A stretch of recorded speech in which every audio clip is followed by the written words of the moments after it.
colony thing. And so they created what's called the Mason-Dixon line. And in creating the Mason-Dixon line, what they did was say, well, that's the North and we're the South. And the North began to put pressure on them because family. It's called capitalism. Capitalism is fueled by competition. And if you could buy a human for $300, or you would pay somebody 30 years, $300 a year, which would you choose? For profit, motivate. You would pick buying somebody for $300 one time. And so the North said, but you got to stop enslaving people. They said, why are we going to do that? They said, because we got to work together. And the South said, well, we need to work with you. I'm going to bring away the North. The South said, because then that would break up the union.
Yes, we can.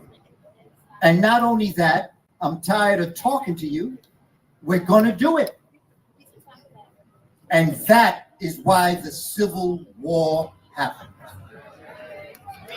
They weren't freeing African people. They were preserving capitalism, and the Union is evidence.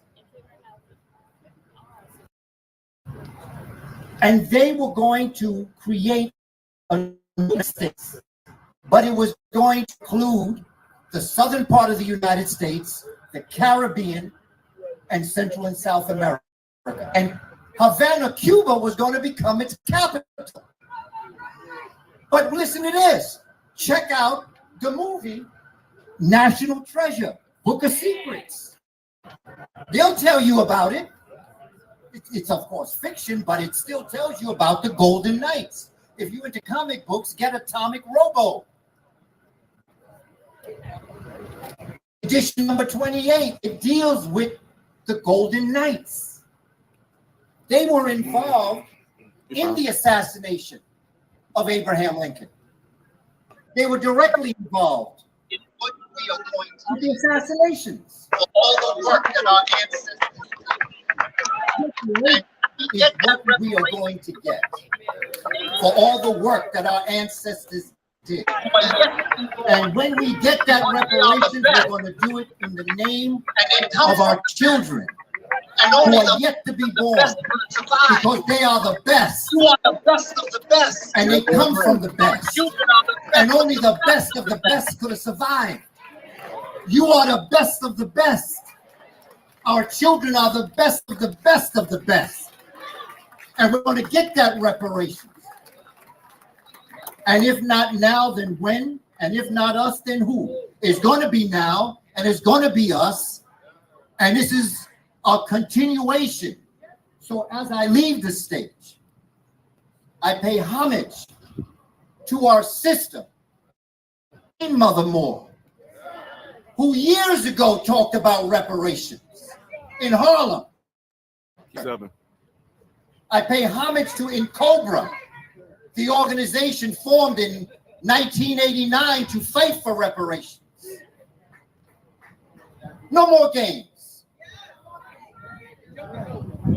It's time, family. Reparations now. Can I hear you say it? Reparations. Reparations when? Now. Who? Who? Now. Now. Hotep. Hotel. Give it up for Dr. Kaba.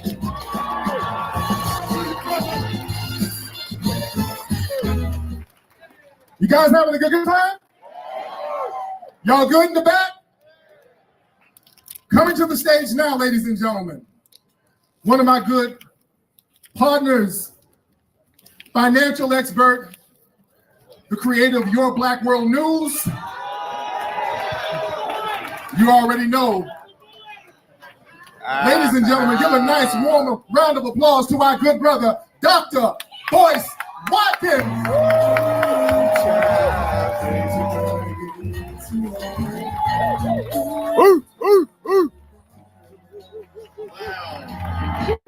Wow. I'm taking this in. What's up, everybody? Yo, yo. B1? B1? B1? Right on. Okay. Let's start with the obvious. Has anybody noticed how many black men are now on the apology tour? Apologizing for tweeting, apologizing for who their friends are. Poor Kyrie Irving, you got some others apologizing. It's kind of sad, right? I don't know about you guys, but I'm kind of sick of it. You should be apologizing to people who should be apologizing to you. Not at all. Now, I was thinking about this. I had some interesting conversations when we had the All Black National Convention on Friday night. I got a call from a brother named Kanye West, and we talked for a while, and I was kind of dissecting what's happening to him. We were sort of breaking down, and I think he was listening. I was explaining, look, this is what you're dealing with. This is not a matter of right or wrong. When you talk about something like reparations, this ain't a matter of right or wrong. In fact, everybody raise your hand if you know that we deserve reparations. Easy. Like this is not this ain't calculus. It's not something we have to prove. Dr. Claude Anderson wrote a book called Black Labor, White Wealth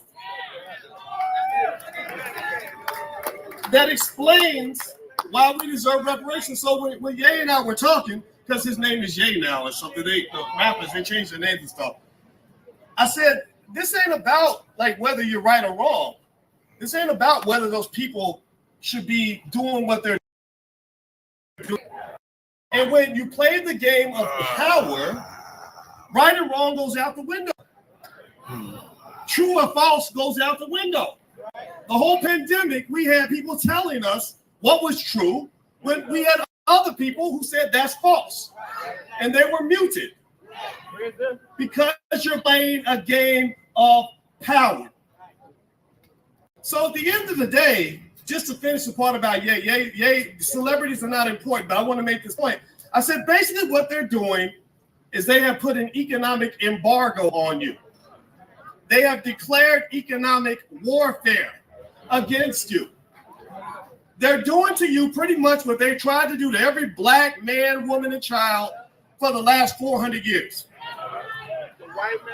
So the same way Kanye or Kyrie or whoever the celebrity is can't do what they want to do because of the economic consequences, a lot of us feel the same thing because we get up and we go to work every day working for people who don't like us very much. This is a common thing. So let's get back to that word power. Power is defined in the book Powernomics as the ability to pursue your agenda despite the opposition of others. Power is not the ability to do what you want if white people will allow it. Power is not the ability to do what you want if everybody helps you. Power doesn't mean that you have allies that are going to get you there. Power is the ability to pursue your agenda despite the opposition of others. So we are going to run into other groups that are going to attempt to use their power to mute the truth and keep you from getting what you want.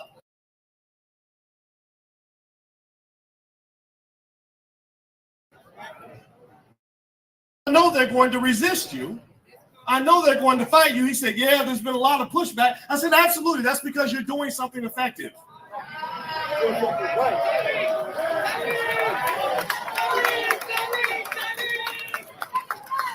The only black people who get no resistance are the ones who have submitted to the system.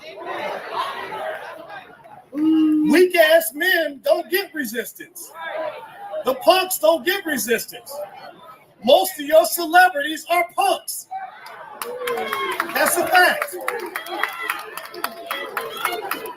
Dang. So the power in the community is not on TV.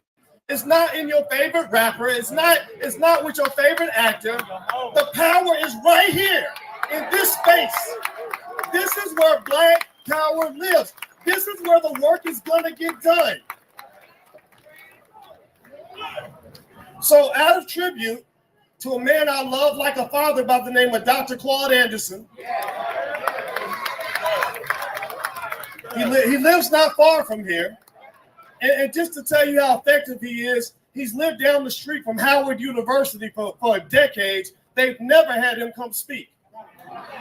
They've had a long list of anti-black people speak, a whole lot of weak Negroes from Hollywood speak, but for some reason, the greatest economic thinker of our generation, he just slips off the radar. That tells you what you're up against. That's telling you what you have to fight. So let me give you something that will help you in this battle. I'm going to give you 3 core values that I believe in. This is not a solution that's going to come from the politicians. It's not a solution that's going to come from the celebrities. It's a solution that comes from us in our families. Black people have to do 3 things. We must educate our own children because the public school is killing them at an early age. Our public schools are nothing but prisons on training wheels, and they're training our kids to become little white supremacists.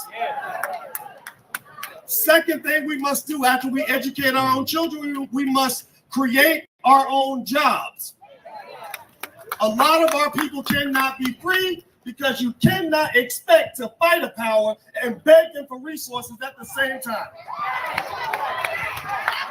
The man who feeds my family, I can't look at him and say, I'm the man of this house. He's the man of the house. So we create our own jobs so we don't send our kids across town begging for a job from people who hate them. The third thing we must do is we must support Black businesses by any means necessary. Black people, you are not poor. You are not broke. Black people have 1.6 trillion in spending power. That exceeds the gross domestic product of Russia, Mexico, Saudi Arabia. We're tied with Canada. How in the hell can you have a spending amount that matches the GDP of Canada and call yourselves poor? So you don't have a lack of resources. You have a lack of planning, a lack of mindset, a lack of focus. Everything that we need, we've already got. So as we move forward with this reparations fight, and we should move forward with intentionality. I am not here to tell you what to do, but whenever a politician calls me, I tell them, if you can't support reparations, then I cannot support you. No reparations, no vote. No reparations, no vote. No reparations, no vote. No reparations, no vote. No reparations, no vote. Thank you. Thank you all very much. That's all I gotta say. God bless.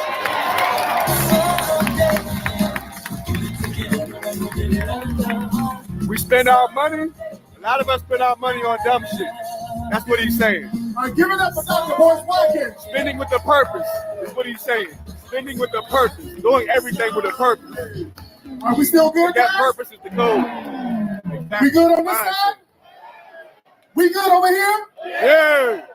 All right, now coming to the stage, we have one of our DMV sisters. She was in a couple of my movies. She's in the new movie that we have coming out called American Maroon, coming out in a couple of months. He was speaking straight facts. He was not. Ladies and gentlemen, give it up for Dr. Mayad. Give it up for Dr. Mayad. There's too many of you. All right. Black power. Black power. Black power. Black power. Black power. FBA, make some noise. Giving all praises to the Creator and the ancestors, for we are our ancestors and we stand on their shoulders. Ashe. Love and honor and gratitude to Brother Tariq Nasheed. Let's give it up for Brother Tariq Nasheed. And all of the grassroots organizations for raising awareness around the issue of reparations for foundational Black Americans and for mobilizing our people to demand what is rightfully ours. But before I give my spill, I gotta address the elephant in the room. FBA is not a hate group. FBA is a lineage. FBA is a lineage that we are proud of and that we will protect and advocate for. So to my brothers and sisters on the continent and throughout the diaspora, FBA is no different from you recognizing your Yoruba lineage or your Ashanti lineage or your Akan lineage or your Bamaliki lineage. And so if you truly are our brothers and sisters, then you will support us and align yourselves with us instead of aligning yourself with the dominant society when you come over here. Dr. Sandy Darity, in his book From Here to Equality, Reparations for Black Americans in the 21st Century, he defines reparations as a program of acknowledgement, redress, and closure for grievous injustices. So reparations isn't a handout. It is given to rectify harm. And although all other groups have received reparations for the harm done to them, when we demand reparations, the dominant society frames the demand as if we are asking for a handout from the federal government. Well, so-called whites have been given, I'm sorry, family, so-called whites have been given handouts since the human category was invented after the Bacon Rebellion in 1676. Okay, I'm See, whiteness is an invention. There's no such thing as a white person. And after the Bacon Rebellion, this government passed a package of laws that gave psychological and material value that to those who were classified as white. And these laws gave patriarchal authority to white men. It gave power to white men, and it disempowered people who were classified as non-whites. In Dr. Amos Wilson's book, Blueprint for Black Power, how many of you have Blueprint for Black Power? Blueprint for Black Power by Dr. Amos Wilson. That book should be in every Black home. In that particular book on page, I believe it was 34 or 36, he lists all of the handouts that whites have been given from 1675 to 1975.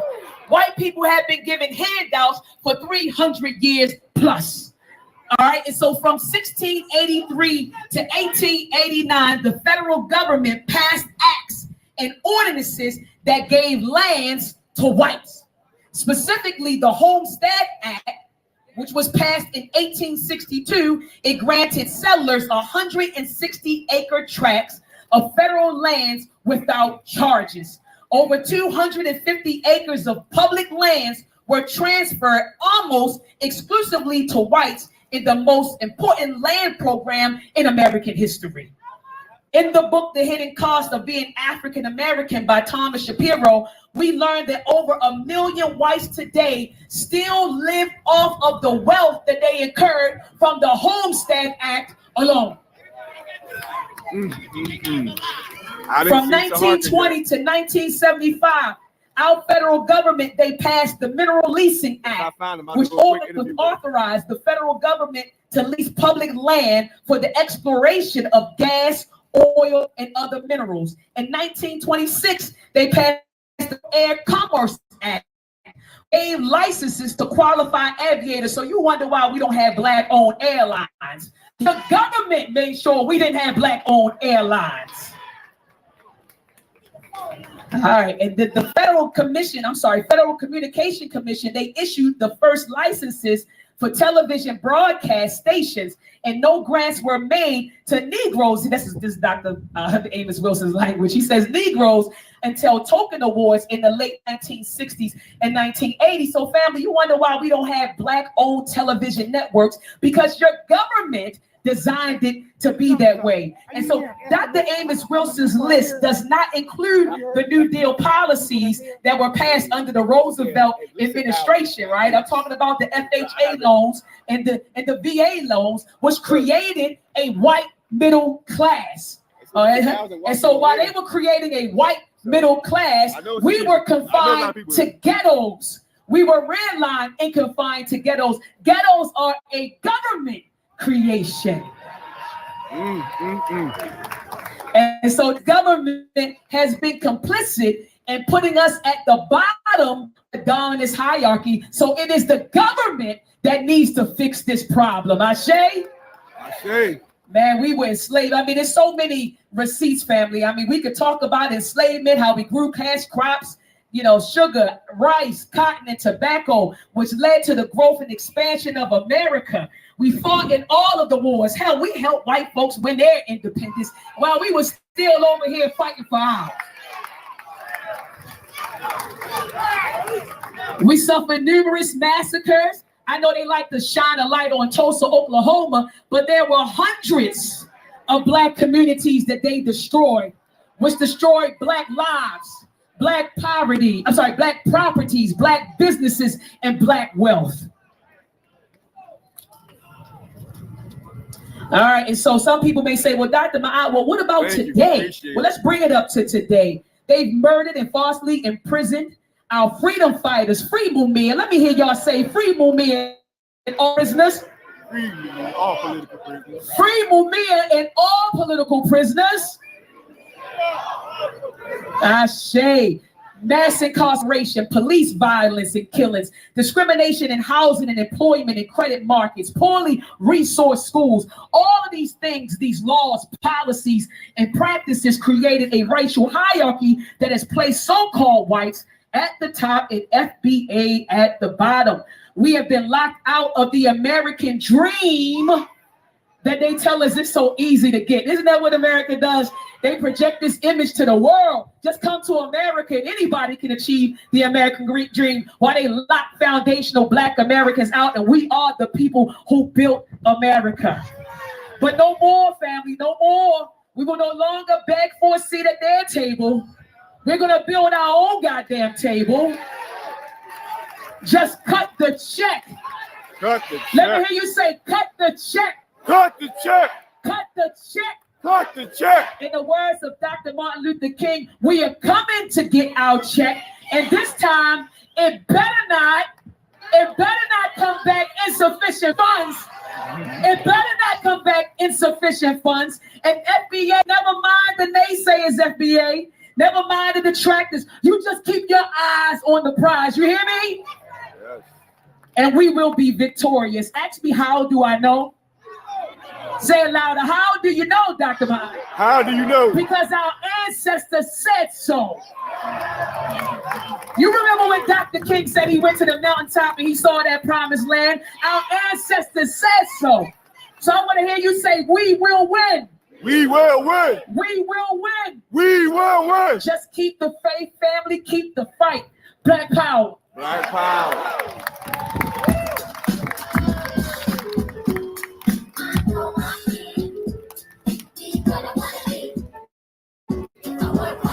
Give it up for Dr. My Eyes.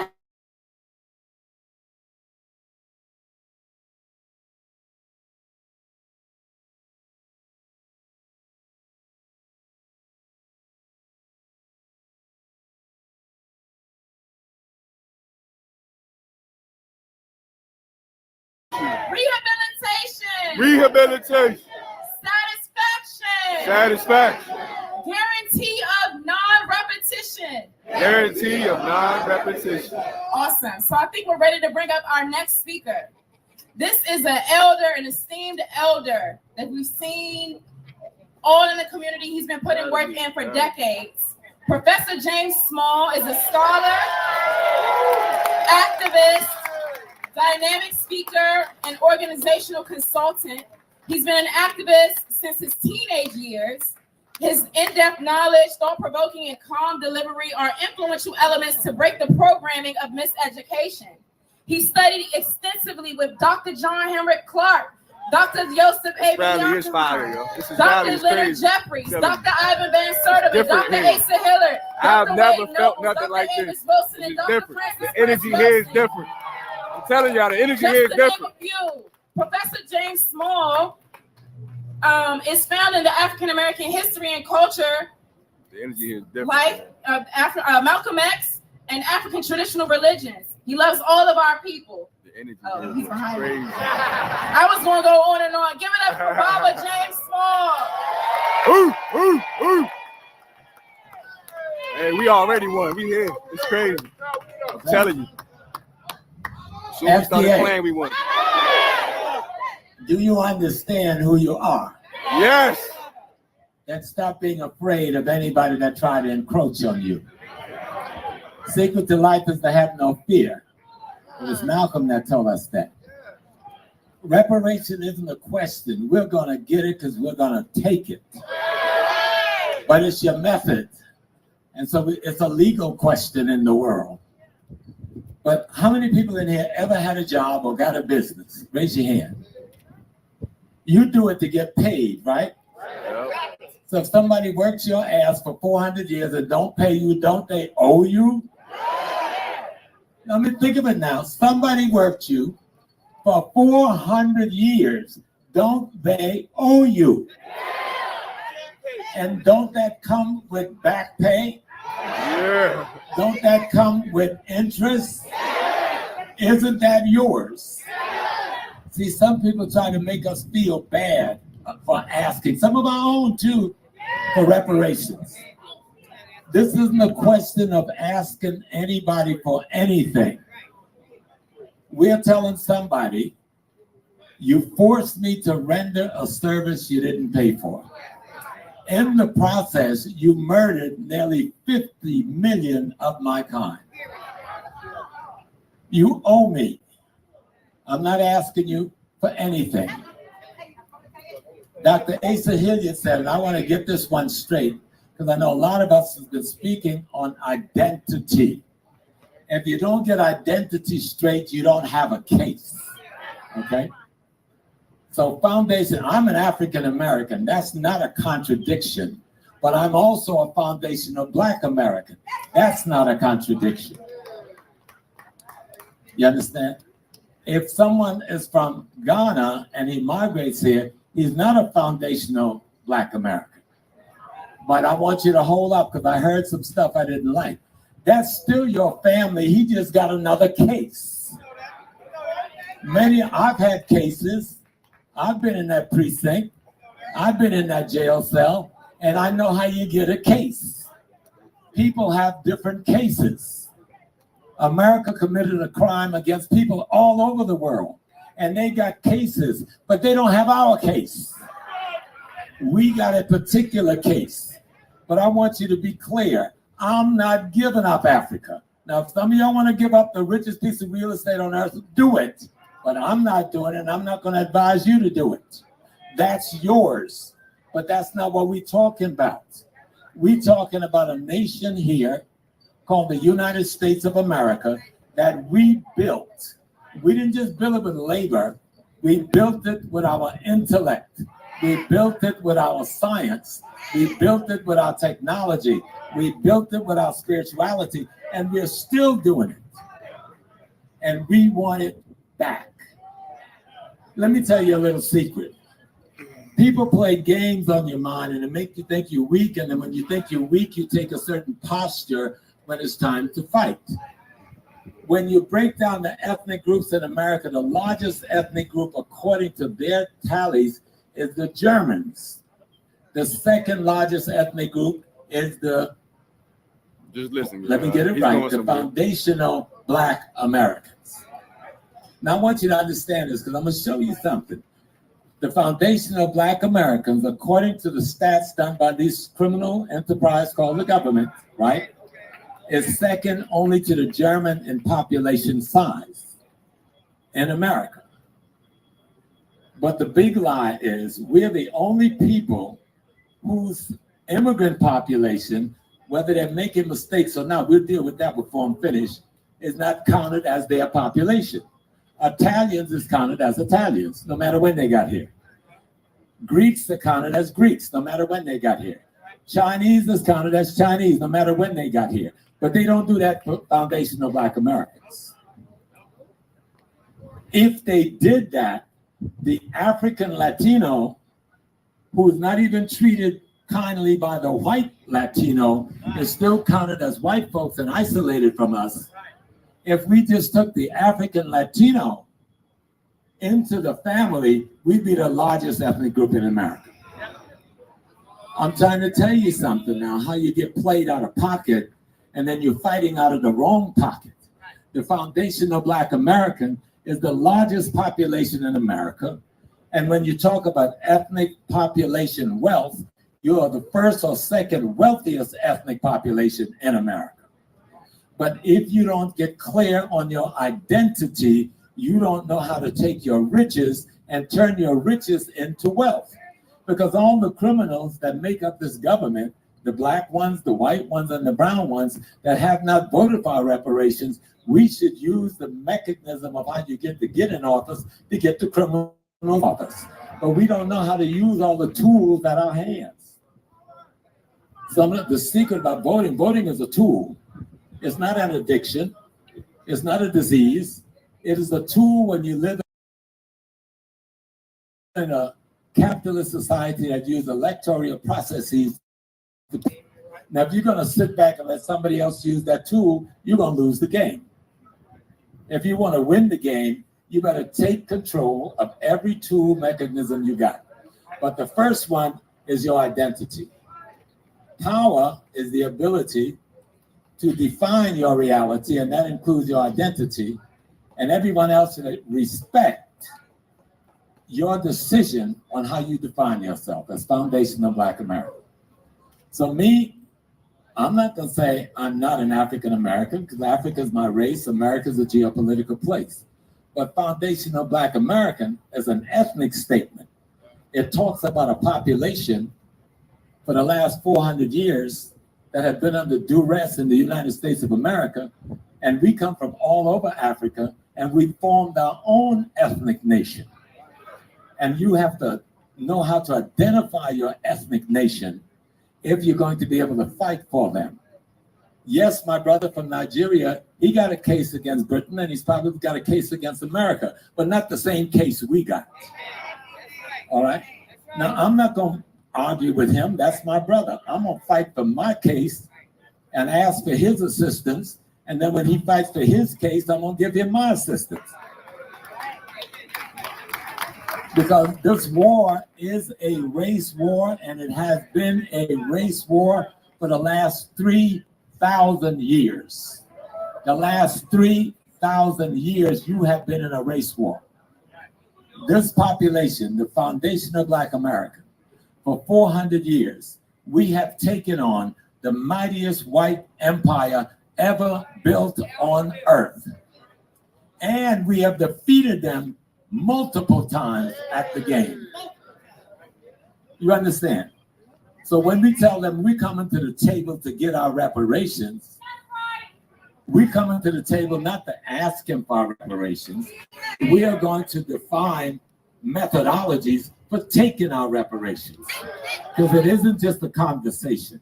It isn't just us being here talking today. Every one of you have to engage with Foundational Black American and organizing the mechanism necessary to take our reparations.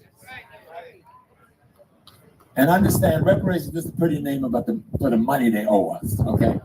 You can throw that word out. We're going to take the money they owe us. Back in the 60s, we called it reclamation. You robbed a bank here and a store here and a few things. And some of us did get away. Some went to jail. Some of us did get away. We call it reclamation. Yeah. So it's the elder, y'all. He's going to teach what he's going to get that energy. He's going to teach. To be clear. You gotta listen. Don't be ashamed of your identity. You're a foundation of Black American, and you're also African. Africa is not a place. That is our ancestral, historical, spiritual center. When we came before Columbus, we came from Africa. When we came with the Mali Empire, we came from Africa. When we came on the slave ship, we came from Africa. Then all of us married together. I'm Native American, Chicora tribe, and African. I came on the ships with the Malians before Columbus, and I'm still African. And I'm here talking to you. I'm from South Carolina, the Gullah Geechee culture, Chicora nation. Right? I'm straight up foundation of Black America because I got all the elements. But I'm not going to give nobody Africa. But guess what? America is as much mine as Africa is. I bought this. I bought this. I paid blood for this. I paid labor for this. And I want to control this. No, Marcel hasn't been up yet. To control this. Don't be afraid. White people across the planet is at minus birth rate. Not zero birth rate. They're at minus birth rate, meaning they cannot have enough babies to keep up with the natural death process. So that's what the LGBT thing is about. That's what, no disrespect of a brother or sister in that, they got to deal with that. That's what they got to deal with. But I got to deal with the politics of it, okay? That's what that whole thing of intermarriage, you saw how the intermarriage thing has souped up? That's what that's about. Trying to now supplant your gene into their gene, hoping that they can survive. But they're not going to survive. But most of us here will not live to see their death. But we know their death is going to come. But what we can do is make sure we make the case for reparations now. And like that dude was talking about segregation, we want reparations now. We want reparations tomorrow. We want reparations forever because we're going to take the whole damn country. Take it out. Okay? So we just want to be clear. Don't give up being an African. That's yours too. I want that gold and that diamond. I'm not about to give that to nobody. I want the platinum and the tungsten and the coltan. That's mine. I'm not giving that up. But I want this too. I want this because I built it. I want this because I raised it up. I want this because if you look at all the major inventions in this country, we did it, not them. They took it, but we made it. We invented that light bulb, not them. We invented the cell phone, not them. We invented the computer, not them. And you can go on and on and on. Take our technology out, they die. That's a part of your reparations. They stole all your patents. They stole all your technology. They even stole your hip-hop rap music, made trillions of dollars of it. And when somebody stand up like Kanye, they try to shut him down. And so I spoke up for Kanye a couple of weeks ago and tell them, I'm not going to let them shut him down. And you shouldn't let them shut him down. Foundational Black American, be proud of your identity, all of your identity. If I went to Africa, I would meet a Yoruba man, and he would be a Yoruba man, and proud of that. He would be a Nigerian, and proud of that. He would be from Benin State, and proud of that, and he'd be an African, and proud of that. So don't let nobody limit your identity. You're an African. You're an African American. You're a foundation of Black American, and you are some more stuff. Own your identity. Shackle yourself to your identity, and then make your case for reparations, reparations, reparations, reparations now. Peace and blessings.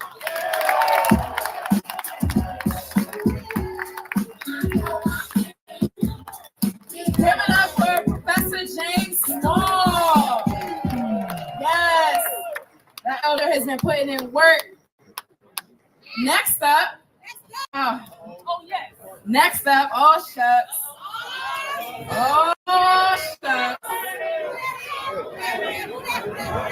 Mr. Greg Marcel Dixon.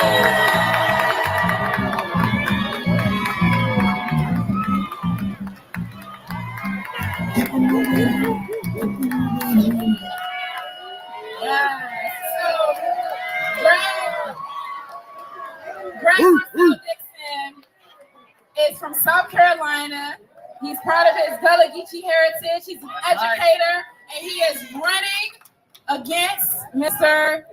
James Clyburn. No, that's not why I did that. We want to be respectful. But he's in the process of running. Give it up for Marcel, y'all.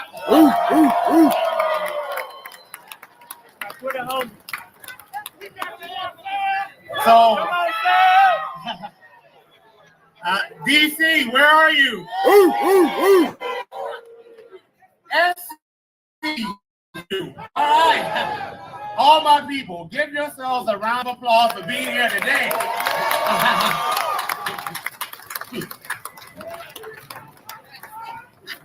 This is amazing. So, we here. Look at us, we here. Strong, intelligent, beautiful, kind, powerful. So we here, but we ain't arrived. And I'm gonna tell y'all why. Let me read these statistics to you. Between 1910 to 1997, we have had stolen 16 to 19 million acres. We are now left down to 10% and dwindling, okay? 19% of Black families have a negative net worth. That's 3.5 million Black families that are so impoverished that even if you were to give them money, it will not bring them out of poverty. It will just be to try to get them out the hole. An additional 4.5 million Black families have less than $10,000 a year in disposable income, okay?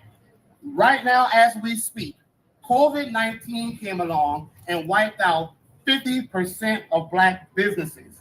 But before COVID-19, we were slated as a community to head to zero wealth. COVID has come along and accelerated that. So when you look at this data, I ask, where are our allies? I mean, I'm sure some of them are here, but where are they? And then I ask, where are our leaders? I don't know where they are, but I know where they should be, and they should be right here with us. Exactly. And then you look at these politicians with their six-figure salaries. Now, the Republicans, okay, they suck. I don't know who's responsible for them keeping their job, but I know who's responsible for the Democrats, and I call them Democrats because they feed off of us while doing nothing for us. That's right. Guess who's responsible for them keeping their jobs? We are. We are. For the past 60 years, the Democrats have existed off of the black vote. They will not exist without us. And yet we are heading to the point of economic and political extinction because of them.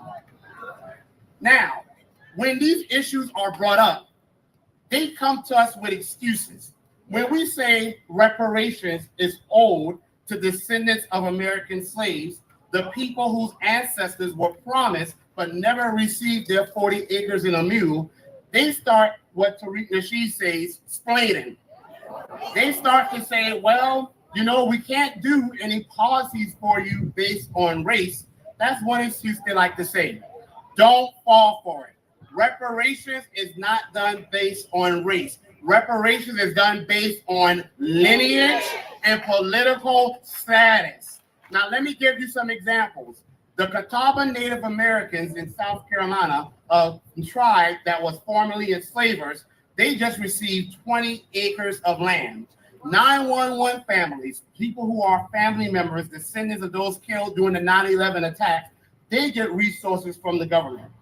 Illegal immigrants, right now as we speak, receive billions of dollars from the government to clothe and feed for them. One estimate says they spend as much as $8 million a day feeding and clothing illegal immigrants. Hey. Ukrainians have received $60 billion, and as of yesterday, they've given them another $400 million. So when they tell us they can't do anything specific for us, do not fall for it. They do things specifically for everyone else, and right now, as we speak, they're making more promises to other groups. If you have a child, and your child decides that he or she wants to be a she or a he, the Democrats are saying, hey, we can do that. Right now, our country has taken in over 5 million illegal immigrants since the start of this administration. That's putting a strain on resources on the state level, the municipal level, and the federal level. But the Democrats will say, hey, that's good. We can take them too. The Democrats will say that abortion is a black issue, that there should be nothing more important to us than aborting our beautiful black children. Exactly. And they have sworn to protect women's rights. But who the hell is protecting FBA's rights? Exactly. They say they can't do anything specific for us, but this nation has done specific policies against us for centuries, okay? Chattel slavery was done specifically to us on the municipal level, the state level, but even the federal level. The Fugitive Slave Act, the Dred Scott decision, okay? After slavery, we had Jim Crow, we had redlining. When slavery ended, we were not just freed, but as Martin Luther King Jr. said, we was freed to hunger and famine and terrorism. Our black Wall Streets that we managed to build from nothing burnt to the ground. Now, I was in a conversation with someone who is from Haiti, and I love Haiti, a beautiful country. I visited there, and I have nothing against Haiti. But he was talking about how his parents, grandparents came here, and from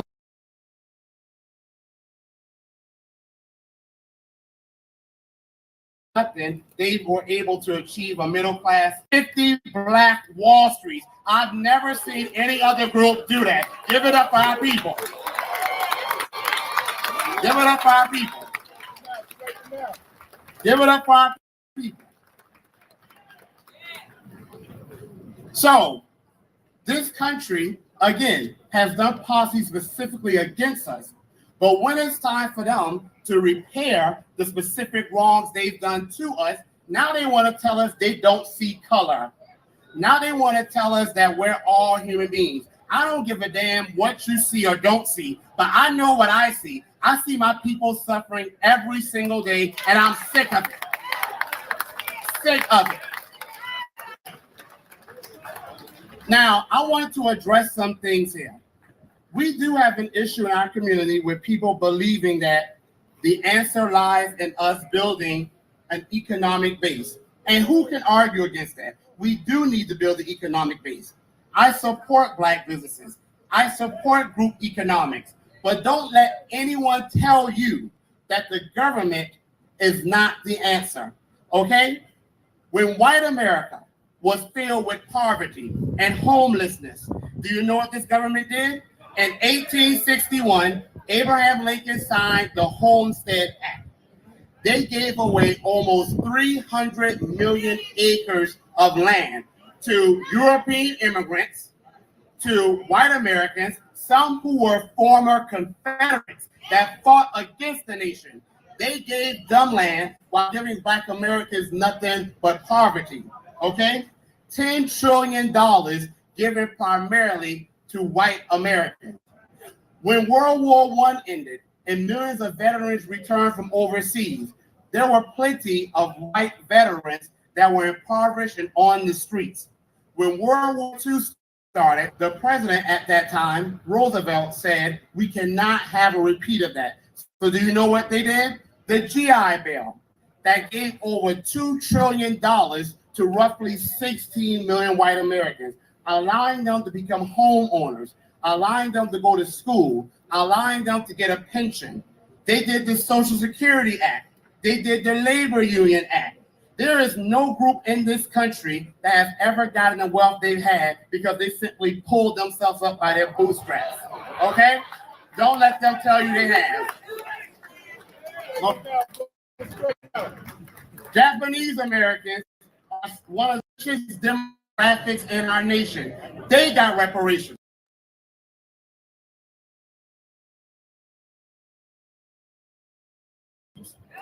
Chinese Americans, when they first started coming here en masse, they came to finish the railroads that our people had already largely built. Remember that.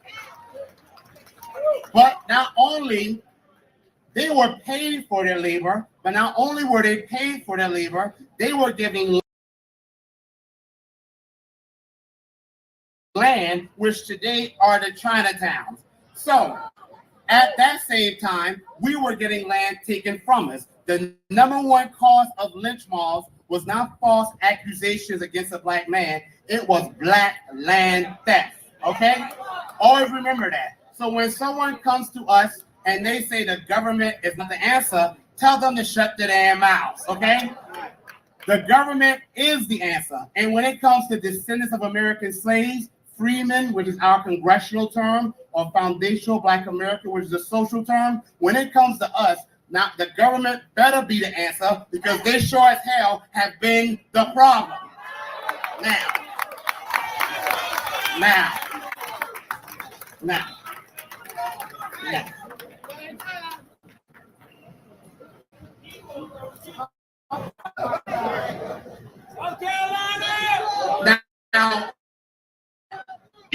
And we will not accept any excuses from any politician.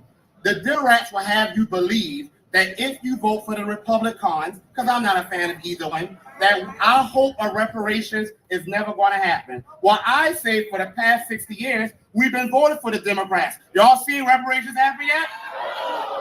Okay. The answer is not to feel enslaved to any party. The answer is not to feel beholden to any party. The answer is to feel beholden to policy. Okay? Say it with me. Policy always, party never. Say it with me. Policy always, party never. Now, when we go to the Democrats and we say, hey, our people are suffering, our people are hurting, they all like to say, well, what about the Republicans? You ask the Republicans? That was really interesting to me. You tell us the Republicans are bad. We believe you. You tell us that the Republicans won't do anything for us, and we believe you. and then we vote for you. But then when we go to you to hold you accountable for our votes, you say to us, why don't you go to the Republicans? You just told us not to. If I go to McDonald's and I get a Big Mac and my Big Mac is undercooked, what the hell I look like going across the street to Burger King? If I buy a TV set from Walmart and the TV is defective, does it make one bit of damn sense to go across the street to Target? You see, the party that gets the vote is the party that gets the smoke. Remember that. Now, you see, you're not going to have it both ways. You're not going to have it both ways where you get the vote, but you don't want to get the accountability. Okay? Also, let's deal with another lie. I heard Tariq and I heard a few people up here shut down some myths and rebuttals against reparations. But there's one that people like to say, well, we can't afford that. Let me explain something to you. If you borrow $50 from me and you say you're going to pay me next week, and I come to you to get my $50, is it my responsibility to figure out how you are going to pay? No. That's your problem. Okay? But the good news is, the United States of America is what we call a monetary sovereign, meaning they can generate as much currency as they need. Don't ever believe this government has no money. The America can never run out of money. The only thing that limits what America can spend is inflation. But even with that, check this out. People like to say if you put too much money into the economy, you'll cause hyperinflation. That is historically inaccurate. I'm going to give y'all 3 examples of when this government spent the most money. Number 1, the New Deal. Roosevelt spent trillions of dollars to provide jobs for struggling Americans, to avert homelessness. And guess what it did? It saved the American economy and brought us out of the Great Depression. Number 2, when President Obama got in office and we were going through the Great Recession, this government spent $29 trillion to bring our economy from the brink of another depression. Number 3, this was more recent. When the COVID-19 came, Donald Trump spent over $3 trillion. You know what I didn't hear anyone say? No one asked, what about the debt? No one asked, what about the debt, when this country was sending stimulus checks, not to the descendants of American slaves, but to every single person. No one asked about the debt when this country sent trillions of dollars to businesses so they continue paying their employees. No one asked about the debt when this country doubled unemployment from 300 a week to 600 a week. No one asked about the debt when this country was spending trillions of dollars to not just develop the vaccines, but study and to distribute them. No one asks about the debt when this country bailed out the banking industry, the home industry. Okay? No one asks about the debt when this country canceled hundreds of billions of dollars after World War I and World War II. This country has canceled debt before, but we ain't canceling ours. So before I wrap up, let me say to you, I understand no tangibles, no vote. I agree with that, but that's not enough. In order to get the tangibles, we have to run for office and be the candidate that's offering the tangibles. Okay?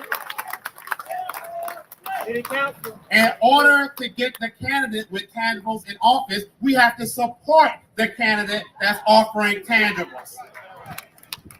And let me tell you, I have a message for someone. And Jay, please let me get this message out to this particular person. Roland Martin. I don't need the most for this one.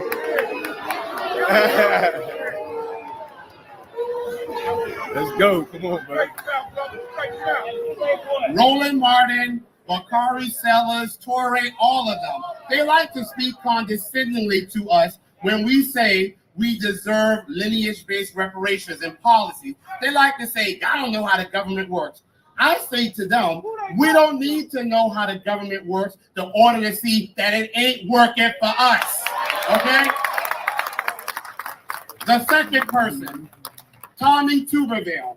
a senator from Alabama who said that criminals want reparations. Excuse me, criminals, the only criminal is a government that owes money and inheritance to its citizens and refuses to pay. And you're the criminal for running on a platform that supports it.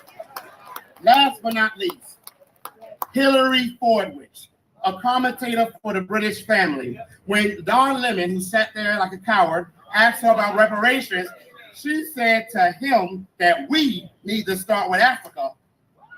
Hold on, Africa? If you want us to start with Africa, then those of us who are African ancestry, you would have left us in Africa, okay? The moment you bought captive slaves from the continent of Africa, you took on the debt. It ain't the continent of Africa that received over 50,000 adventures between 1870 and 1940. It ain't the continent of Africa that when slavery ended received over $42 trillion from black labor. It ain't the continent of Africa that poisoned our women, raped our people, fed our babies to alligators, imported our drugs into our community. It ain't the continent of Africa that we can go to Africa, we can go to Europe, but it ain't the continent of Africa to whom we belong. We already have a nation, and we're going to start right damn here, okay? It is this country. That's a fact. That's a fact. It is this country that owes us. It is this country that enslaved us. It is this country that has benefited from us. And damn it, it's this country that's going to pay. Ooh, ooh, ooh. Let's go. That nigga talking shit, yo. Hey, that shit is powerful, boy. Ooh, ooh, ooh. Give it up. Give it up. Give it up for Greg Marcel Dixon out of South Carolina. He did his thing, man. Shout out to Mama Jenda. I see you. All right, next up we have our own candidate, DC's own Greg Grant, who is running for mayor. He's going to come up and he's going to talk about his platform. Welcome, Brother Red. Power to the people. Power to the people. I first want to answer a few things because I guess some people on Twitter say I do not support reparations, and that's a lie. I do support reparations, and I say it with my own voice. I don't need nobody on Twitter to say it for me.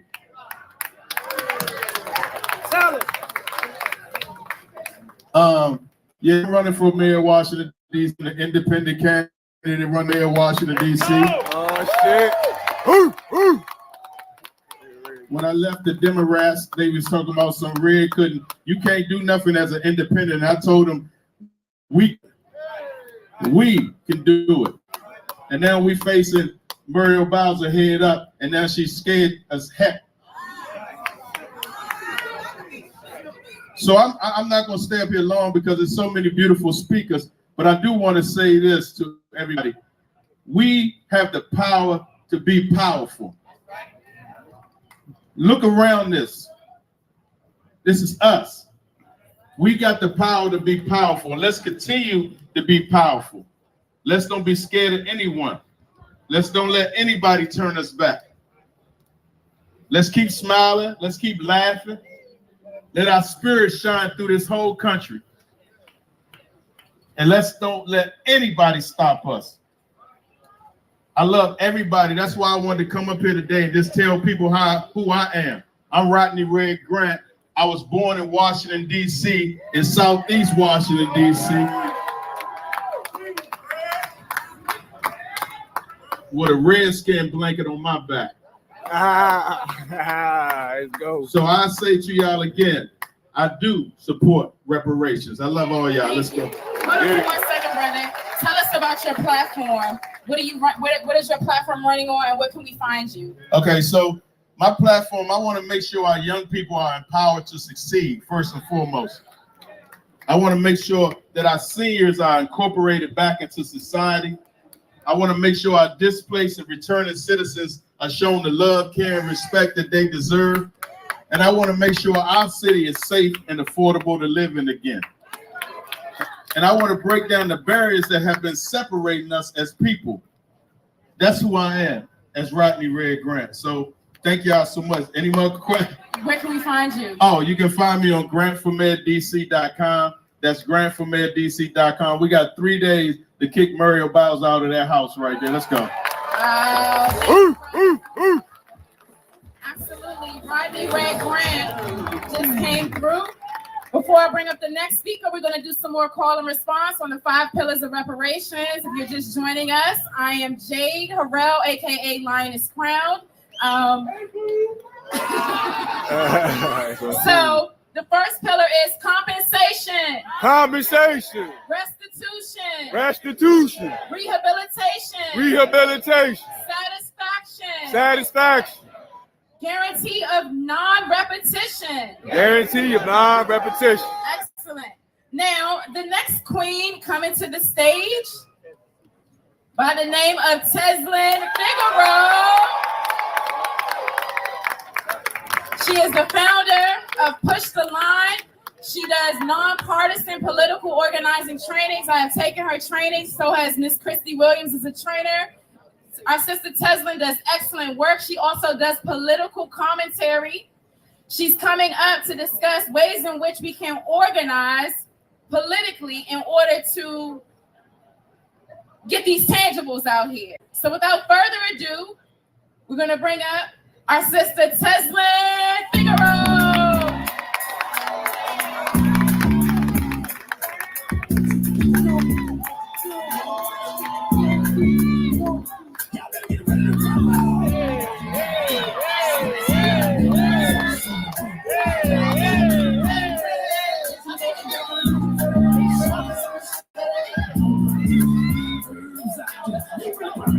Are y'all ready?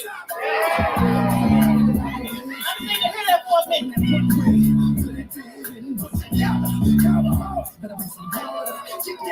Y'all wake up. I didn't hear that.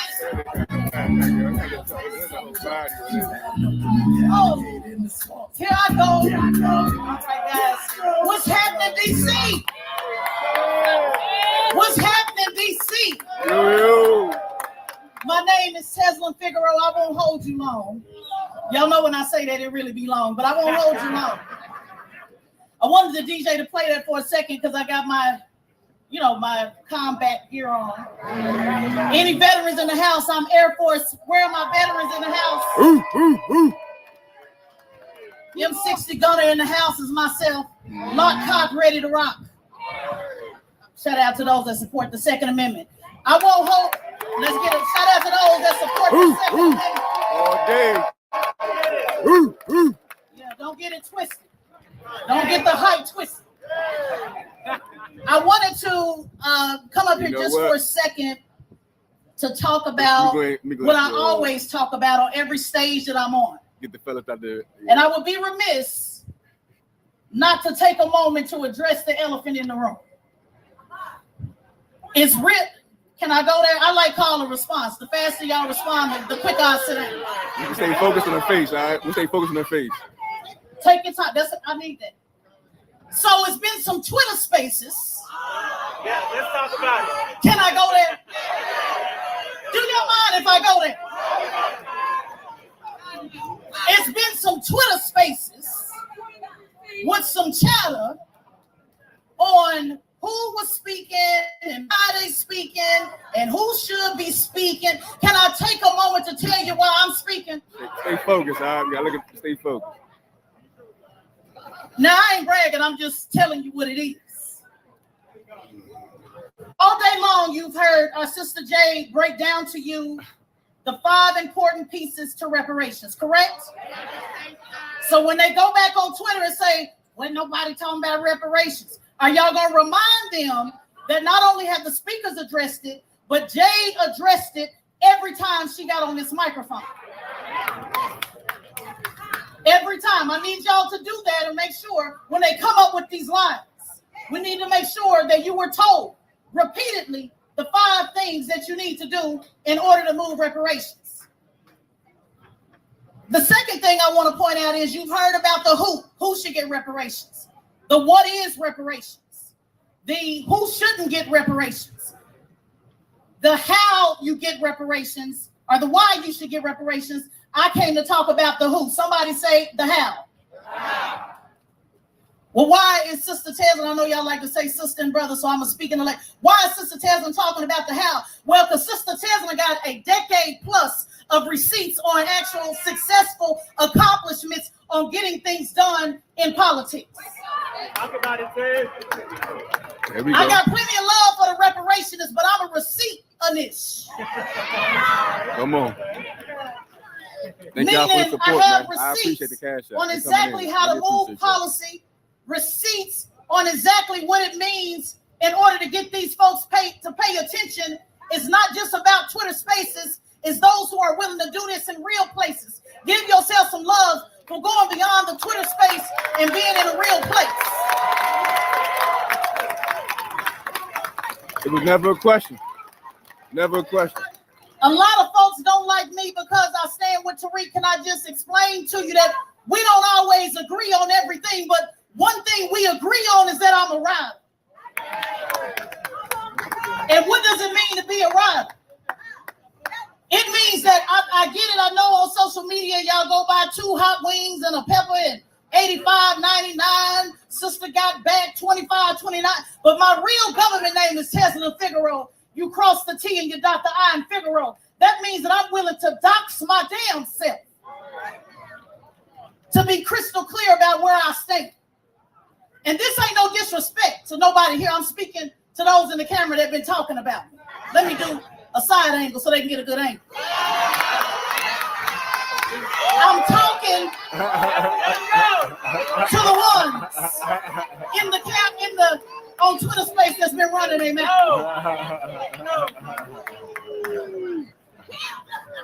While you running your mouth under hidden names. Talk about it. Your mouth without a clear decade plus of standing for our people, like I have on Fox News, MSNBC, Revolt Black News, The Hill. I ain't bragging, I'm just telling you what it is. Because they can say what they want to say about me, but you cannot dispute the receipts. You don't have to like everybody I'm on the stage with, whether it's Tariq or anybody else. But at the end of the day, we share a common goal, which is willing to be able to dox yourself and let these people know where you stand. It requires being able to have a few death threats. It requires having drones over your head. I put it on Twitter when y'all saw me giving a speech and the drone was over my head and I never flinched. You know how some of y'all say, I don't want to give my name because they're going to know who I am. Well, see, I give my name, so that means me and you different. Talk about it. That means we do it different. We ain't the same. I love you, but we ain't the same. Those of you on Twitter that's been running your mouth. See, it takes a lot more to stop me from being here behind somebody talking on Twitter.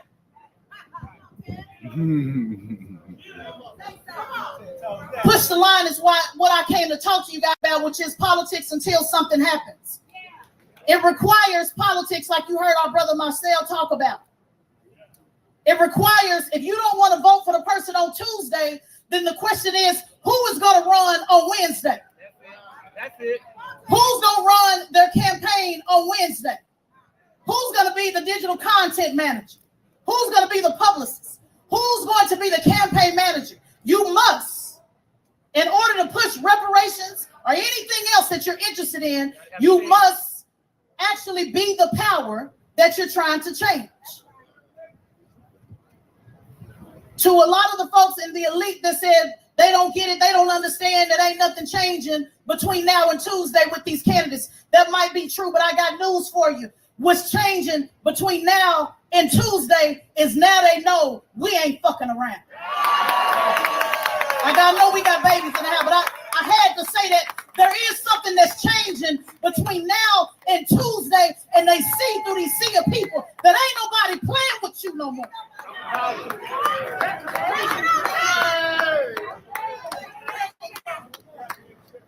On June I did the Breakfast Club in June, and I said, I'm not getting on another stage, including a lot of my friends that y'all don't like, and that's cool. I'm Tesla, I'm solo dolo, I stand by myself. But I said in June, I'm not getting on another stage unless it's a stage to call out Joe Biden and this administration.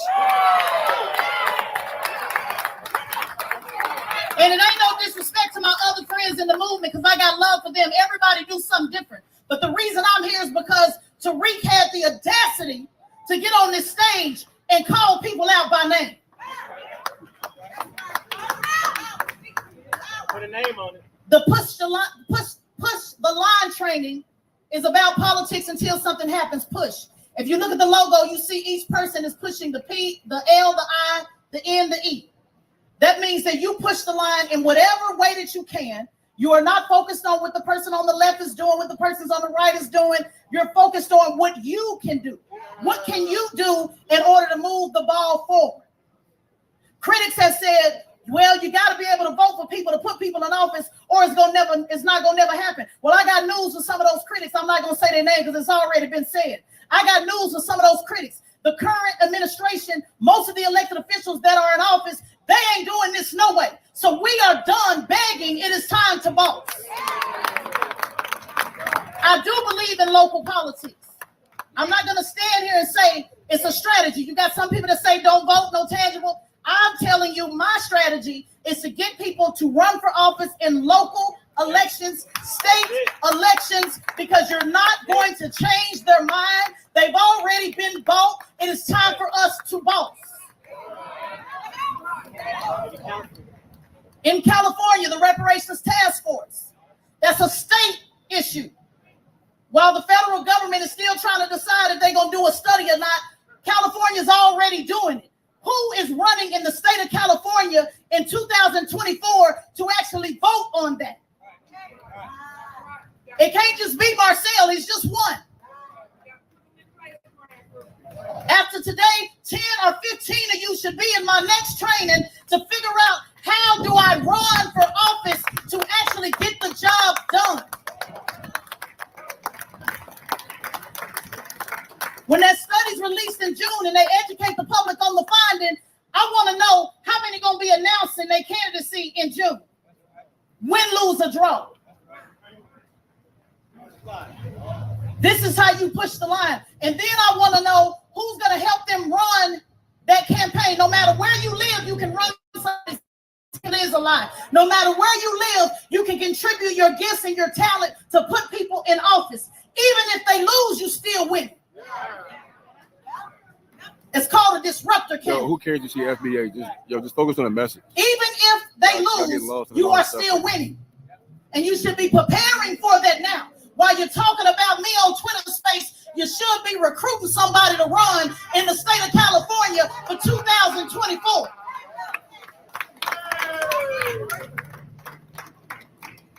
While some of you are talking about how you're the only one that can talk about the scholar, some of you need to be talking about boots on the ground and who's going to run in California. Who's going to run with Marcel? Who's going to be the state rep to get behind Marcel? Who's going to be the city council? Who's going to be the dog catcher to actually wake these people up and put fear in them? This is called awareness, a rally. It is very important to have that a part of the strategy. Don't let nobody tell you nothing different. They needed to see your face and not your avatar. They needed to see your face and not your avatar. And then the next step is they need to see you organize. You want to really scare them, start writing. Don't just write their name on the ballot on election day. I need some of y'all to write your name on the ballot before election day so people can actually vote for you for real, for real. If you're interested in the training, I want you to take your phone out. I'm going to give you the number to text in a second. In September, Jay told you about it. Christy, shout out to Christy, one of the trainers that I brought. It's a nonpartisan training. We don't talk about issues. We don't talk about agendas. We don't talk about Democrat or Republican. We simply give you the tools. Step 1, step 2, step 3, this is how you run. This is what you need to do. There's 5 components to it. Campaign roles and responsibilities. Campaign compliance, meaning actually having your paperwork done. Campaign planning, campaign management, and community coalition building. Some of my haters need to know how to build a coalition instead of just being an agent of chaos. If you're serious about reparations. We had 300 people show up in Atlanta at 7 a.m. Thank you, Juicy. 7 a.m. They said wasn't nobody gonna show up. They say it is raining outside. Can I tell you they was there at 7 a.m. through 12 hours of training, being about the business of black business. This rally. I did another online one in October. I'm going to offer those same 5 classes online. I'm coming to some of your cities, but if you can't get it face to face, then get online so that you can get the tools to actually organize. We need 527s. That's a super PAC. Ignore the guy. Just block. I've been encouraging somebody to start a super PAC. This is the kind of stuff that some of the people that's criticizing y'all don't want y'all to know. They'd rather just continue to say, y'all don't know what y'all talking about. Y'all don't know what y'all talking about. I'm here to spill the tea. 527. Who's going to start a 527? A super PAC. That's what Bernie Sanders did. That was why he was able to shake up politics. You ain't got to like Bernie Sanders. I've checked him myself publicly. But I'm telling you, it's a recipe too. It's what the Tea Party did. You got to have a 527. If you don't like the no bucking, no vote campaign, then where are our commercials to counter that?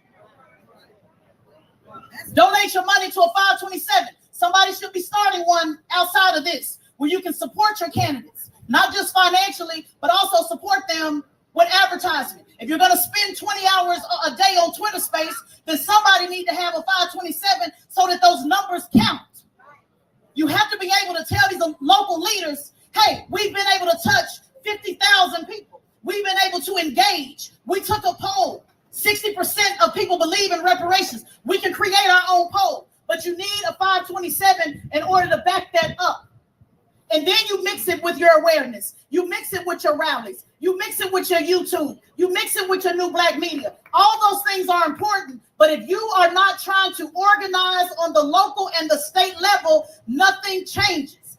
Yes, you want to criticize current leadership. You want to tell them, be about us or else. But at the same time, you have to be able to put somebody in office, a brand new person that has not been bought.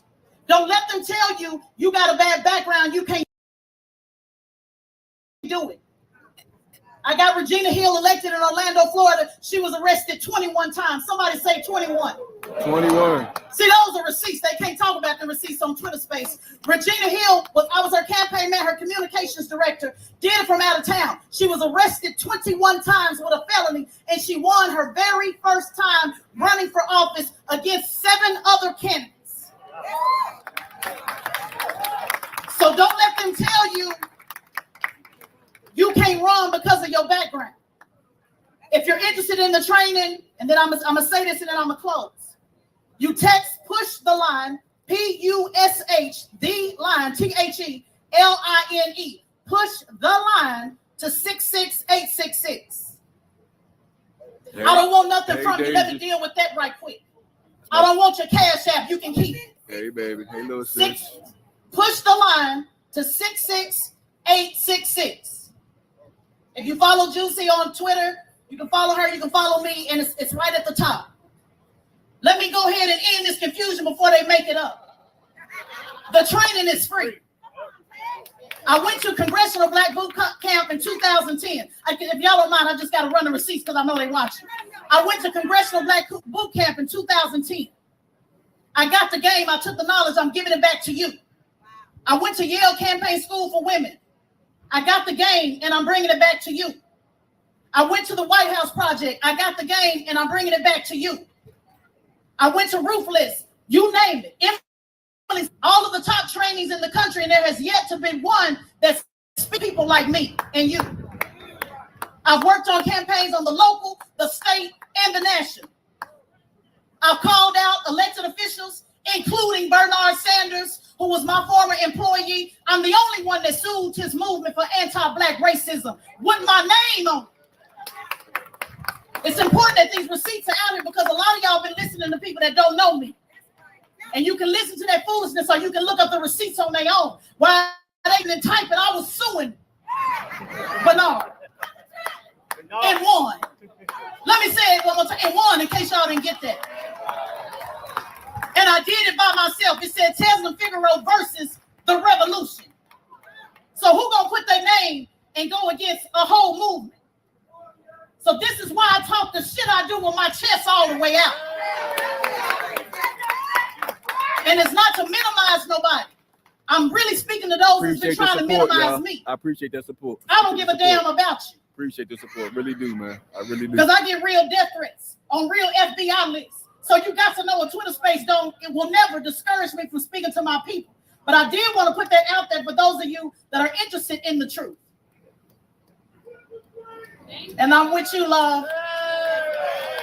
Queen looking good up here today. Can I just pause? Can I pause and say that? I just had to say that, Juicy. I just had to say that. They call me Sister Double Cheeked Up. Anyway, on a Thursday. But no, but I'm gonna say this, and then I really will sit down. Oh, man. That's what I love my NBA brothers. Find out where the after party is. Drinks on me. I'm taping up. Hey man, drinks on me. Y'all ain't used to that. Hey, there we go. Y'all ain't used to that. Anyway, I'm getting distracted. If y'all follow me, y'all know how I do. Anyway, when I say people like you and I want to explain to you what that is and why this is so important today. You may have, and I don't want to offend anybody's religion. Your religion is what your religion is, but I got to speak from my heart on what moves me and how I get up every day and how I do this fight with both parents in the ground without having any muscle behind me, without ever having a booker, a manager, an agent. Nobody in my family was in politics. Shout out to Christy who told the story. She's one of our trainers, by the way, who told the story about her parents that put her in the game. Didn't nobody put me in the game. I was on Sue Woo business, on Crip business. But what I learned, y'all wasn't expecting that, was you? What I learned was the same way we organize in the streets, we can organize in politics. What I learned was how to stand 10 toes down when everybody against me. What I learned is that I've been called to speak, whether you like my language or not, whether you like my background or not. What I've learned is that I've been called for a time such as this. And if you are here now, you too have been called. I'm not talking about a career. Because if I was going to sell out, Fox News offered me the bag for the last 7 years. And I ain't never took a dime from Fox News. Now y'all go tweet that. Not one dime. I got to put that on the record. When I say you and I. Now, if I'm wrong about this, if your religion or your spirit tells, your spirituality says, Tesla, you're wrong about that, I don't believe in the Most High. Well, guess what? If I'm wrong, then we don't have nothing to worry about. If what I'm about to say is wrong, then that means when it's all said and done, we'll disappear. And we'll just go into the atmosphere. But what if I'm right? What if I'm right about what I'm about to tell you? You may have heard people talk about the wheat and the tare. Separating the wheat and the tares. Anybody heard about it?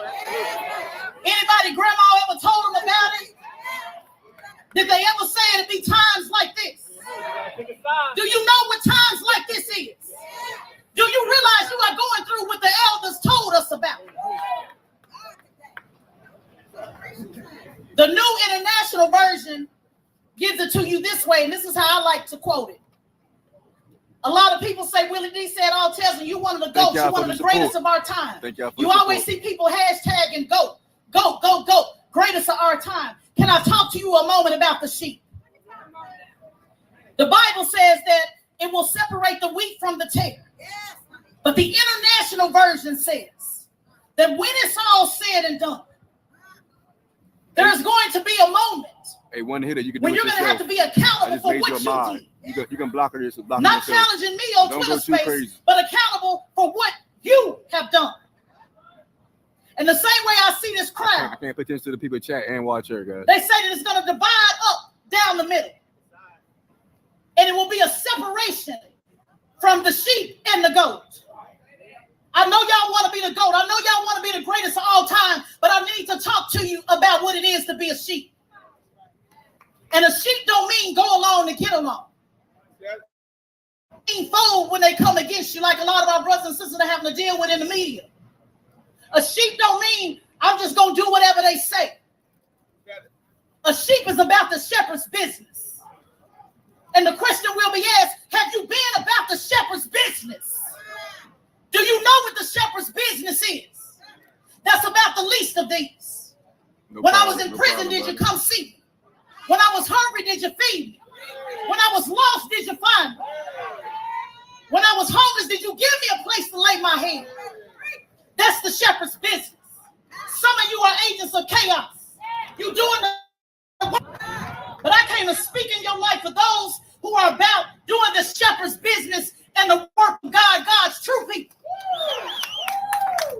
And if you are about the shepherd's business, you'll find yourself doing the work even when don't nobody stand by you. You'll find yourself doing the work when about you on Twitter. You'll find yourself doing the work when the HR manager call you in the job and say, was that you on social media? Yeah. I know y'all don't want to put your real name out there because I know you got something to lose, but you're talking to a bride that lost it all. So I moved different because I don't have no problem being an Uber driver. I didn't have no problem going to sell shoes at dealers for $12. I'm a hustler for show. Show for show. And I don't run no nonprofit either. I'm a boss. Period. Big Don't dog. nobody fund me. I don't take no check. And I don't want your little old cash app. Big dog. You do need to be funding somebody, but I don't ask for y'all money because I always need to be in a position to tell you to go to hell. I know y'all don't like that. But see, y'all not gonna go on Twitter and say, I donated to you. You should be doing. No. No, you didn't. We need people doing different things, but you do need to donate to organizations that are out there to put the line because you need money. I'm just telling you my role. And when you are called and that question is asked, what do you do? What are you gonna tell them? You're not gonna be able to say, well, I inboxed Tariq and he never got to me. I told Tasman, but she never followed up. You don't have to raise your hand, but where are my fellas in the building? I need you in the building. I need some street brothers in the building. I need some brothers that if they do another election, I need to know some of y'all locked and loaded, and it's gonna be on and popping. Yeah. They was hiding under the tables. I need to know where my riders is at. If you ain't got a felony, at least one felony, you're not my type. I'm just telling you what it is. I ain't something about the anyway.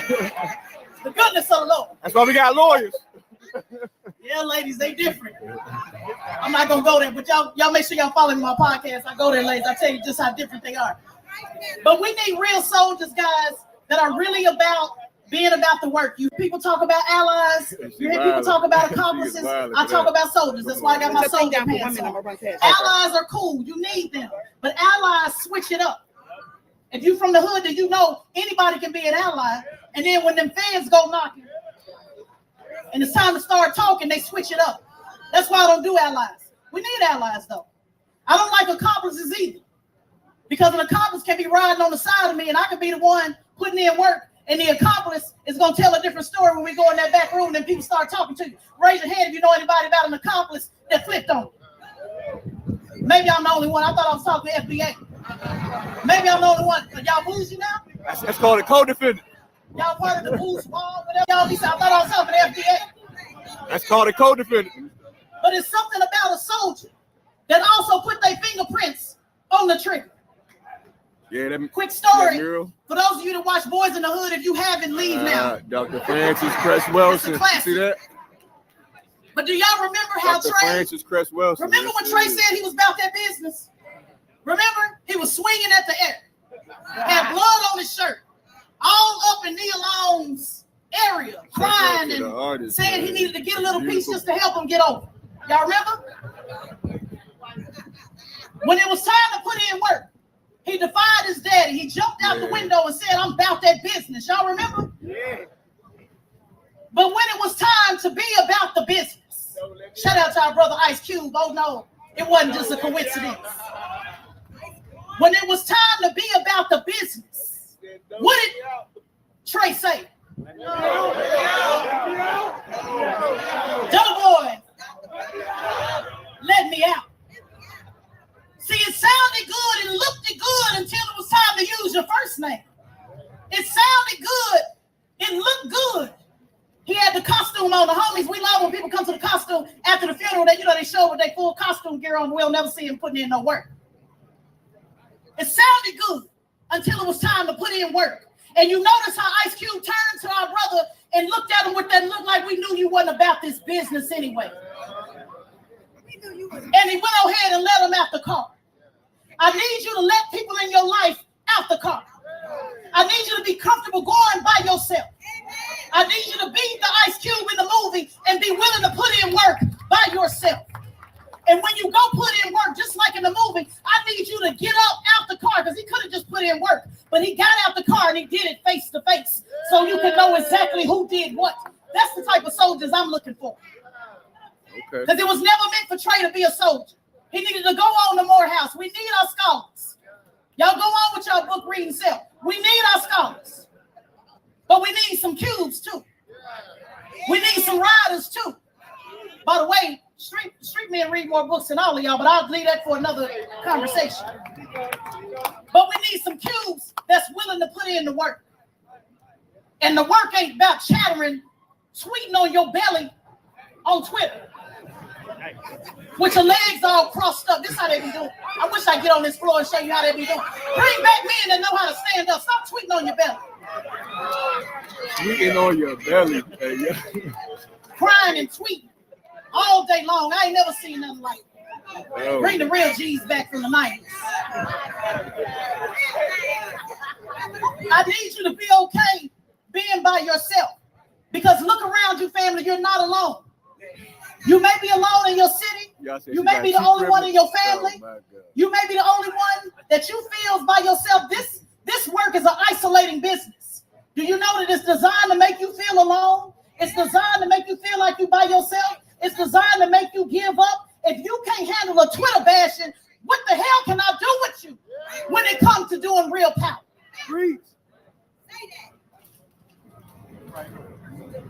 My grandmother was a bus driver. And she would tell me, the bus ain't stopping for you. She wanted me to be ready at a certain time. Even my grandma wasn't going to circle the block to come get me, because what she was teaching me was the discipline to be ready.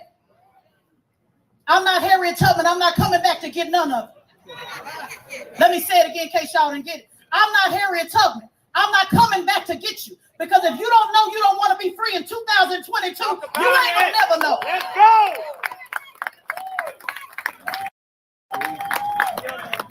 Y'all sitting around there quoting Harriet Tubman. I wish I could have freed if only through the what they say. If only more of them knew I could have. The devil is a lie. It's 2022. If you don't know you want to be free, to keep your ass where you at. We honking the horns around here. We knocking one time. I'm not sure. It's gonna blow one time. You didn't hear Grandma say it's gonna blow twice, did you? She said you're gonna hear that horn one time. So you need to be moving with that sense of urgency. And if they don't want to go with you, you go by yourself. Be the new generation of Joshua. And that's not your age, but it is the mindset of the new generation of Joshua. Moses talked to those who were slaves for 40 years, begging slaves, after they already seen the miracle of what it meant to be free. You better have some Joshua mindset that say, I'm going on over without you. Shout out to Martin Luther King that said, I may not get there with you, but guess what? I'm going up.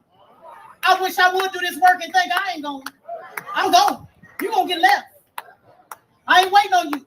You go to the club or nothing else. I'm hungry, girl. You ready or not? That's the mindset that you guys have to have. A sense of urgency of moving forward no matter what. In policy and in politics. Now, you want to be Moses and miss the promised land because you begging people? Then you're going to miss this train. And today we came together to let people know the train is moving. You either with us or against us, but the train is moving. You either on the train or you under the train, because we're going to run you over.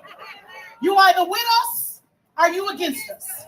Shout out to my sister Jade. Shout out to Tariq. I want to be clear. I know he always says he's not a leader, but I do want to be clear and say that he is a visionary. Give a round of applause for Tariq. He's a visionary. He saw y'all in this crowd when others couldn't see it, including me, because I was nervous, y'all. I ain't gonna lie. I didn't know if y'all was gonna show up. But he kept his cool and he said they come.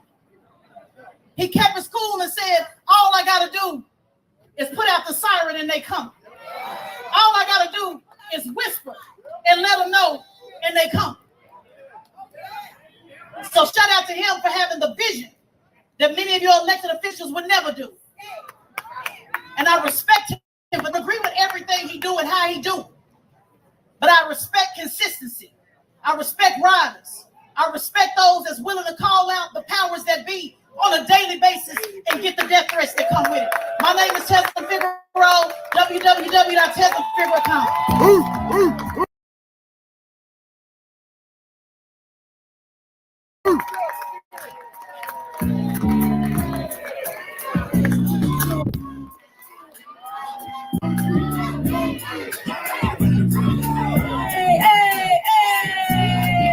Give it up for Tesla Figueroa! Awesome. DJ, can you run another song? We're going to bring up our speakers. We want to thank everyone and give them a round of applause, including yourselves. Clap yourselves, y'all. On this beautiful Saturday in Chocolate City. Shout out, give a thanks to Raheem Shabazz. Brother Raheem. Dr. Mayat. Clap it up, clap it up. Connie Collins, clap it up. Professor James Small. Greg Marcel Dixon from South Carolina. Dr. Kaba Cabernet. Our brother Dewan B. We also had Dr. Boyce Watkins. Our brother Sharif Sheffy, who's in the back, who came up with the display. And our sister Christy Williams. And Tesla Figueroa once again. Last and certainly not least, our brother Tariq Nasheed.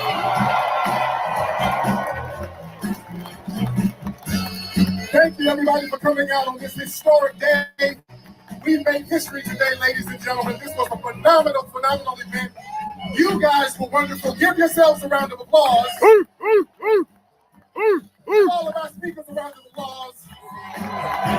So, family, when you go home, please keep this same energy, organize the same way locally, and always demand tangibles for the foundation of Black American family. Everybody have a good day. Y'all be good. Peace and reparations.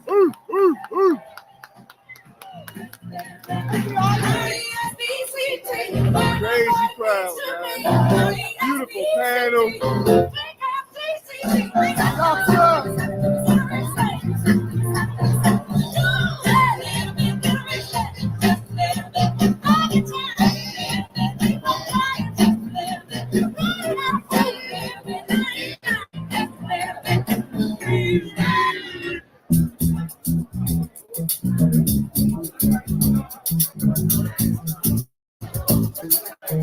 I'm talking about a crazy crowd.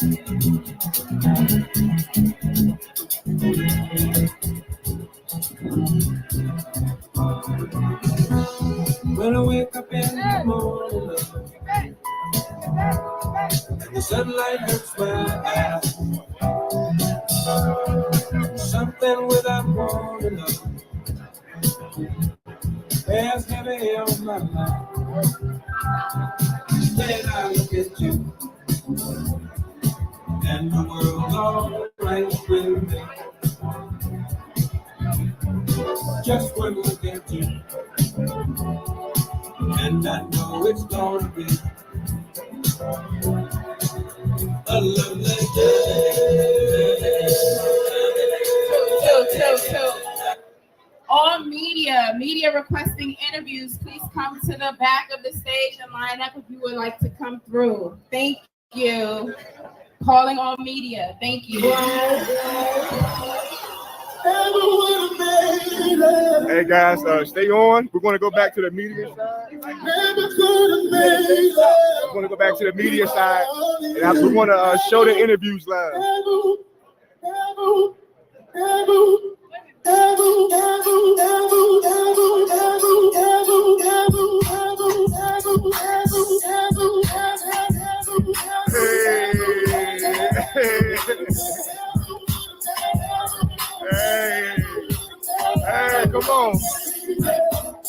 There you go.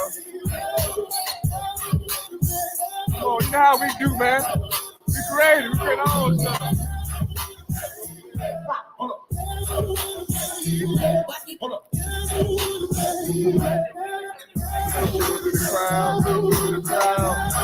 Yep. Y'all stay on. We're gonna go to the interview section before we get out of here, right? You know we gotta do this when we go.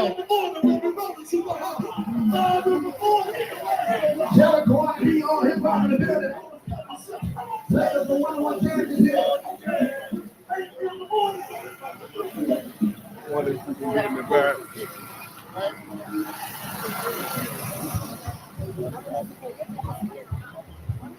This the media section? This the media section? Okay, I'm right here. No, can't. Okay, can't do that. That like. You can't do it. Okay.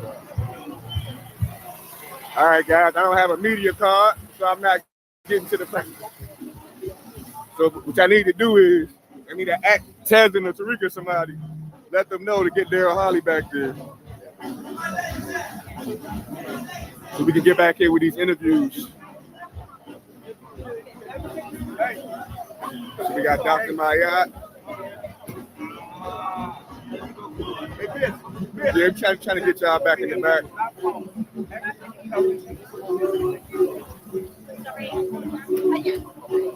The media should be here. We're not sure. Better hold up. Tyreek is coming. I just told her to tell me come over and take some pictures with him. Okay, I was trying to get an interview. We got 500 people live right now. I wanted just to see them get the interview done. Coming now. Okay. All right. Okay, brother, we got a.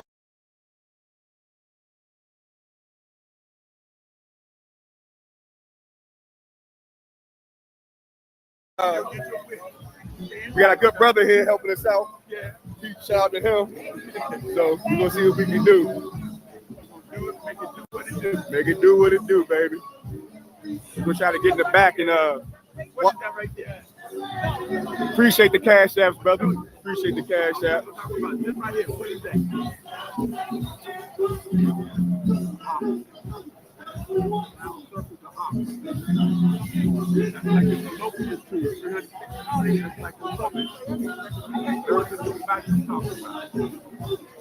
Yep. It should be pinned to it.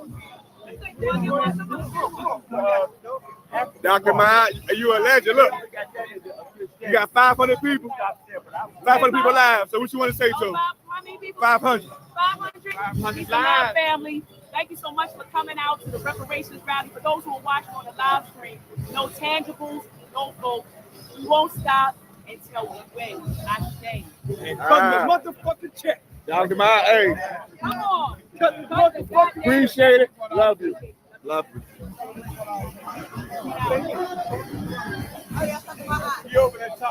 I got you. I ain't going nowhere.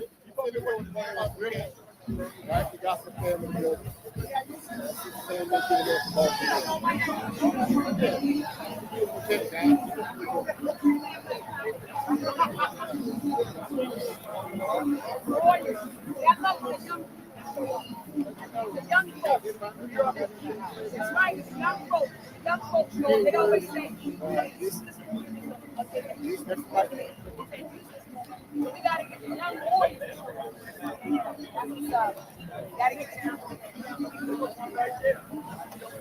Stay safe and blessed. Appreciate that, guys. Appreciate that.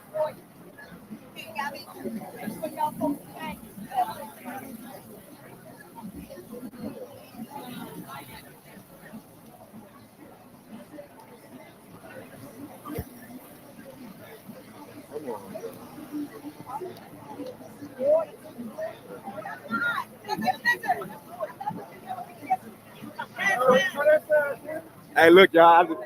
First time I heard about Dr. Mayat was through Sidnetta, probably about 5-6 years ago, man. She been killing it ever since, man. I love it, man. So, but we're gonna do our rounds around, see if we can get close to the interviews, man. They for some reason they're not letting us go back there. You know, I have a media card, but I'm trying to get one next time. Excuse me, brother. people, yeah, we need that. Financial education, yeah, we need that. My brother right here. You got 500 people live. You say you want to say to him? You got 500 people watching. Say you want to say to him?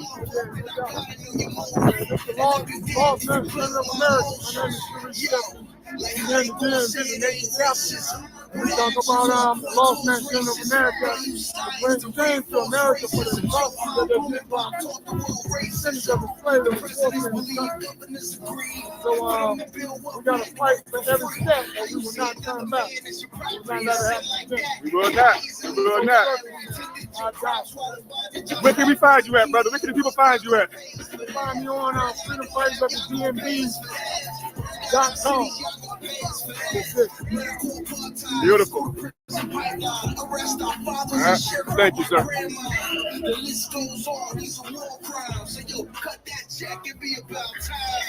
All right. Yeah, that was they did good. Especially Marcel, he did real good.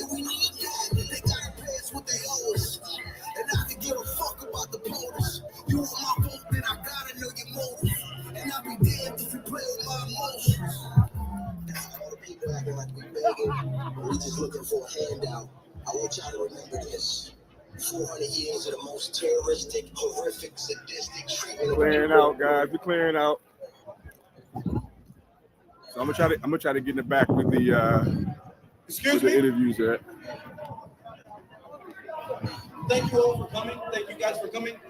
We need people to volunteer to help clean up. So anyone who wants to stay and volunteer to help clean up, if you guys can come to the front. Once again, thank everybody. I want to thank you all personally for showing up, but we need volunteers to help us clean up. So anybody who wants to stay and help us clean up, if you all can come to the front, please. Thank you.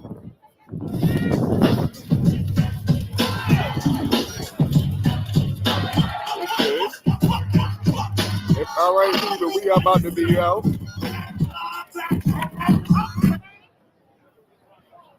I'm going to try to get Tariq and Teslin and the speakers. Give me 1 second, guys.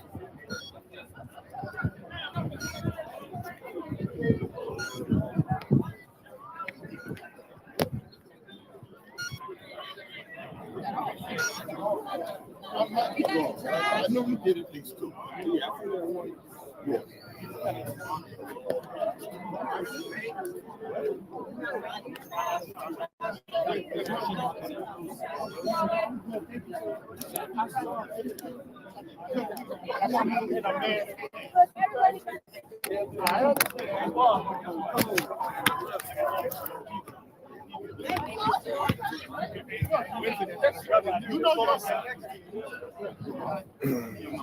Let's see if we can get around these people. We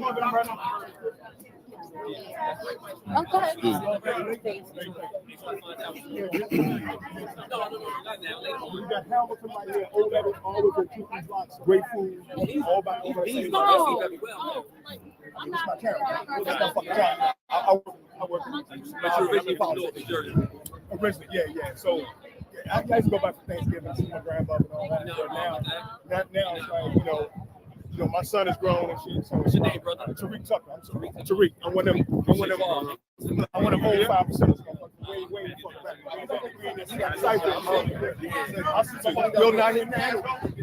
I was expecting a few motherfuckers building in the square.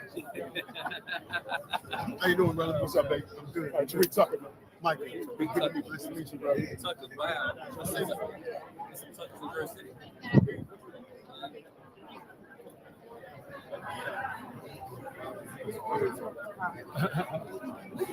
Crowd trying to disperse out, but as you can see, man, it's a crazy crowd today.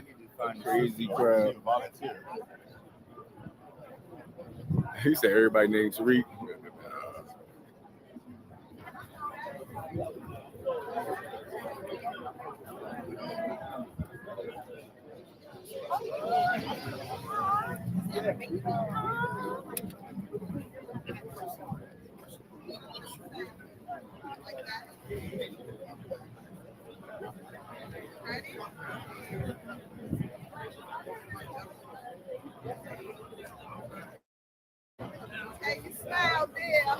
Got Professor Smalls right here giving it up. I know y'all wasn't a big fan of his today, but he's still here giving it up.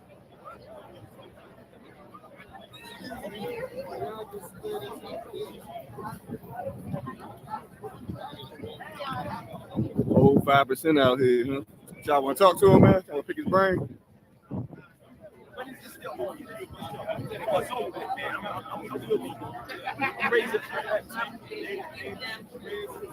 Family is here, guys. The family is here. Baba Small. You said, okay, I got you. I got you.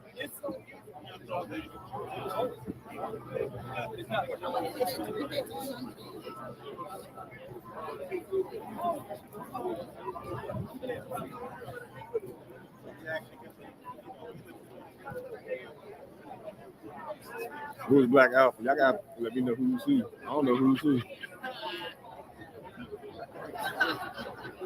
Yeah, man, I'm gonna stay here till the night, man. I'm gonna charge up and I'll go back on tonight so y'all can stay with the FBA family.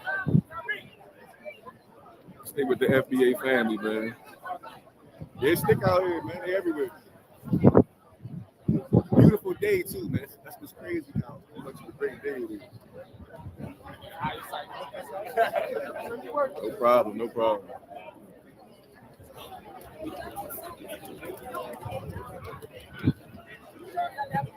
I would say at least 1,000. I'm not sure.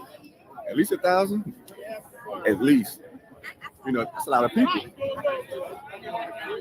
No problem. No problem. Yeah, this FBA flag. I like this flag too, man. I love this flag.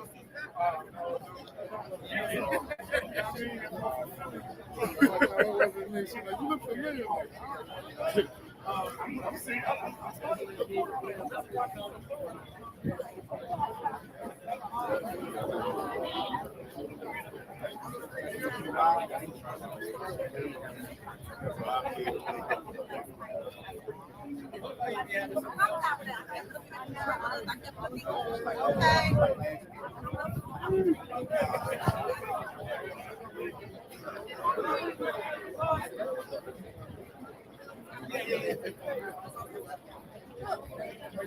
Nice crowd.